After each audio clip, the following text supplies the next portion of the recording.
Kalau suara saya nggak jelas, disampaikan nggih. Untuk Pak Holis mengajar di SMA di kelas 11 nggih Pak Holis? Nggih, SMK nggih. Oh, ngapunten SMK. Nah, untuk tentang ketentuan pernikahan dalam Islam nggih. Oh, sanes Bu, tentang menjauhi Oh, larangan perbuatan zina dan pergaulan bebas. oh, pergaulan bebas dan zina nggih. Nggih nggih. Baik, monggo bisa dijelaskan Pak, kenapa pergaulan bebas ini kan sangat penting ya untuk pembekalan anak SMA. Jenengan pola penyampaiannya atau modul ajar jenengan susun seperti apa? Monggo Pak Holis, saya dengarkan. Nggih, terima kasih Bu Siti Nur Istihoro. Jadi, modul yang saya sampaikan ke kelas 10 yaitu dengan tema menjaga martabat manusia dengan menjauhi pergaulan bebas dan perbuatan zina. Di capaian ini masuk ke fase fase E kelas 10. Terus dalam penyampaian ini saya me- menampilkan video terlebih dahulu, terus kemudian anak-anak suruh untuk mengamati, kemudian mengomentari. Baru kemudian nanti anak-anak masuk ke dalam materi. Di dalam materi itu anak-anak harus mampu eh, yang menganalisis Quran surat Al-Isra ayat 32 dan Quran surat An-Nur ayat 2. Terus kemudian di dalam capaian tujuan pembelajaran, anak-anak harus mampu membaca dan menghafal serta menganalisis tajwid, hukum tajwid yang ada di dua surat tersebut. Terus baru kemudian anak-anak mampu menyajikan terkait larangan pergaulan bebas dan larangan perbuatan zina.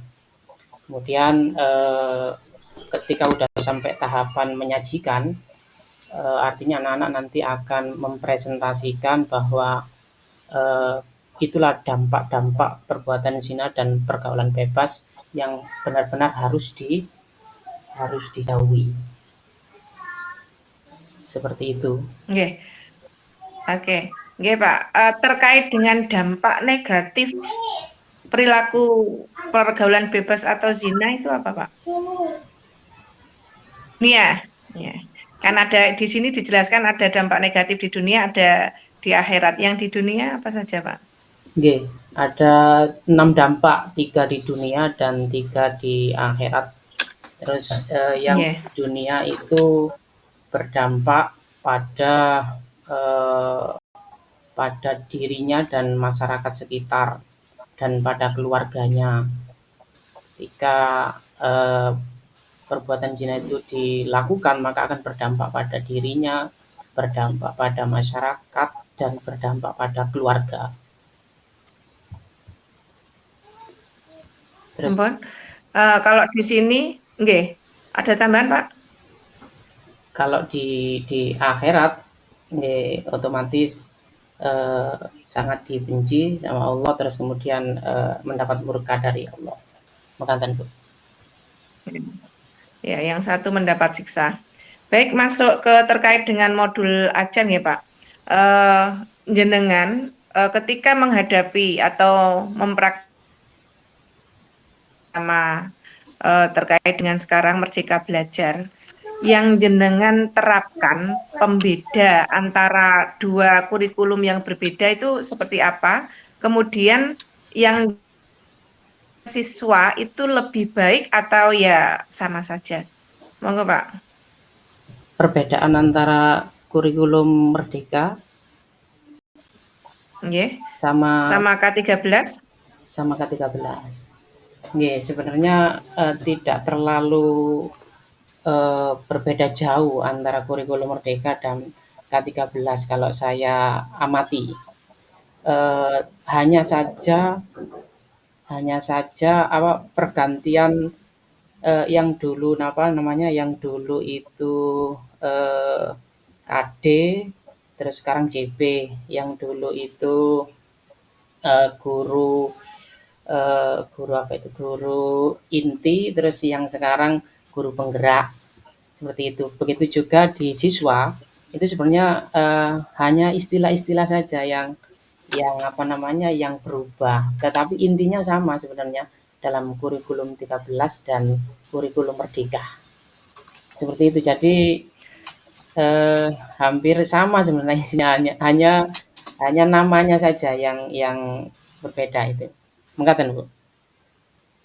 Nggih, kalau dampak yang maksudnya dampak yang dirasakan langsung siswa ketika jenengan menerapkan kurikulum K13 dan Merdeka Belajar samakah, Pak? Malah sekarang ngapunten sekali. Sekarang itu kurikulum Merdeka ini anak-anak kan ndak ada kalau di sekolah kami, anak-anak itu ndak ada UAS, ndak ada UTS, jadi anak-anak malah lebih lebih bebas. Bahkan ngapunten di sekolah saya niku kelas 11 semester 2 niku sampun prakrin sampai lulus. Jadi di sekolah itu hanya kelas 10, terus kelas 11 satu semester. Terus setelah itu semua di industri. Pelajarannya bagaimana? Hmm. Pelajarannya niku online semuanya. Nah, itu salah satu memang eh, di sekolah kami kan sekolah niku, sekolah nopo niku sekolah rujukan, sekolah nopo niku dan sekolah yang menjadi percontohan niku. Jadi menerapkannya pertama kali dan hasilnya memang seperti itu akhirnya anak-anak malah itu tadi banyak yang meremehkan mapel umum terutama. Kalau mapel kejuruan anak-anak memang harus menguasai, tapi kalau mapel umum, kalau yang saya rasakan dengan Bapak Ibu guru yang lain, ini kok malah-malah anak-anak meremehkan karena tidak ada ujian itu tadi, Bu. Tidak ada ujian, semuanya Hmm. harus lulus, terus nilai nggak boleh di bawah KKM. Jadi malah apa ya, anak-anak meremehkan mapel-mapel umum terutama. Mungkin ini di sekolah saya saja atau mungkin saya juga kurang tahu di sekolah. Nggih, memang butuh dievaluasi, evaluasi menyeluruh nggih, Pak. Mungkin dengan bergantinya pemerintahan ada kebijakan-kebijakan baru yang memang kita sebagai prajurit harus melaksanakan. Tapi apapun itu, eh, agama kan tetap ya menawarkan pembelajaran yang bermakna.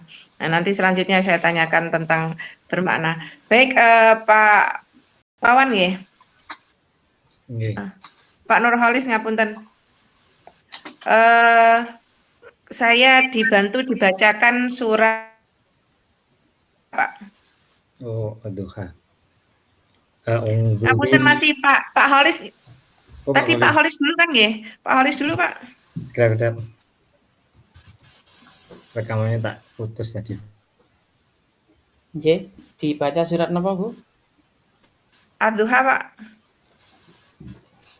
أعوذ بالله من الشيطان الرجيم بسم الله الرحمن الرحيم والضحى والليل إذا سجى ما ودعك ربك وما قلى وللآخرة خير لك من الأولى ولسوف يعطيك ربك فترضى ألم يجدك يتيما فآوى ووجدك ضالا فهدى ووجدك عائلا فأغنى فأما اليتيم فلا تقهر وأما السائل فلا تنهر وأما بنعمة ربك فحدث صدق الله العظيم. Baik, ya, sadaqallahul terima kasih Pak Holis.